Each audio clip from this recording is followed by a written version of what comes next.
for this? You ready for this?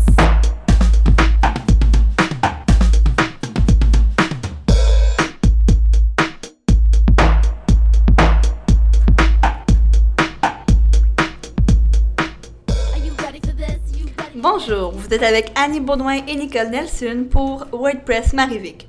Que ce soit sous forme de musique, de cinéma, de danse ou de théâtre, la culture fait partie de notre environnement. Plusieurs lieux cultes ont la chance d'abriter ces différentes formes d'art, quels qu'ils soient. Un de ceux qui les rassemble peut s'avérer être la Place des Arts, car elle est le plus grand complexe culturel et artistique au Canada. Située au centre-ville de Montréal, dans le quartier des spectacles, la Place des Arts compte 6 salles, des foyers, des ateliers et des studios de répétition. De plus, son esplanade extérieure est un lieu de rassemblement pour plusieurs festivals montréalais, tels que le Festival international de jazz, un excellent lieu de rencontre entre les artistes et leur public. Plus de 45 millions de spectateurs ont participé au développement de la Place des Arts pour voir et entendre de grands artistes d'ici et d'ailleurs. Depuis l'inauguration de la grande salle, devenue la salle Wilfrid Pelletier, le 21 septembre 1963. Actuellement, la Place des Arts abrite l'Opéra de Montréal, l'Orchestre symphonique de Montréal, les Grands Ballets canadiens, mais aussi le Théâtre Jean Duceppe. Inaugurée en 1967 à la Place des Arts, la salle porte d'abord le nom de Théâtre Port-Royal, suggéré par le comédien Jean-Louis Roux, pour commémorer la toute première présentation d'une pièce de théâtre en français en Amérique en 1906 dans la ville de Port-Royal, un site historique de la colonie française d'Acadie. Le Théâtre Port-Royal fut rebaptisé le Théâtre Jean Duceppe en 1991 en honneur du comédien québécois Jean Duceppe à la suite de son décès en 1990. La compagnie de théâtre qui porte son nom s'installa déjà en 1973. Ce théâtre à l'italienne, composé de 755 fauteuils donnant une vue d'une scène d'une largeur incroyable, présente près de 200 présentations à chaque année par la compagnie Jean Duceppe de septembre à mai. L'été, le théâtre offre divers festivals dans le du Festival international de jazz de Mont-Royal.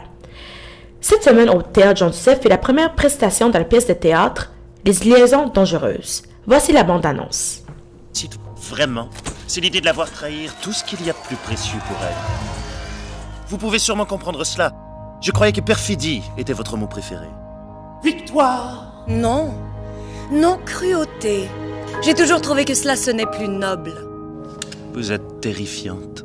Vous êtes 100 fois pire que je ne le serai jamais. Putain! Madame de Merteuil! Par ici, Madame de Merteuil! Par ici! De retour avec Annie et Nicole pour WordPress Marivic. Trahison, perfidie et cruauté. Comme présent dans l'extrait sur la pièce de théâtre Les liaisons dangereuses, ces mots ne sont que la pointe du glacier. Cette œuvre témoigne du duel entre deux nobles libertins pervers du 18e siècle, soit avec la conquête amoureuse du vicomte de Valmont et le travail de manipulation de la marquise de Merteuil. Traduit par Serge Deloncourt, la pièce est mise en scène par ce metteur en scène québécois.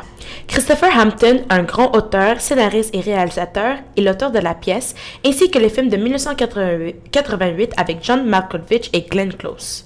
Les deux scénaristes ont réussi à moderniser un roman épistolaire du 18e siècle.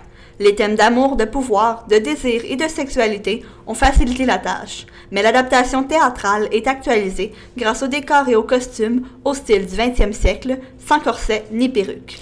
Les liaisons dangereuses seront présentées au Théâtre Jean Duceppe du 27 avril au 17 mai 2014. Ne manquez pas l'occasion. C'était Nicole et Annie pour la radio Marie-Victorin.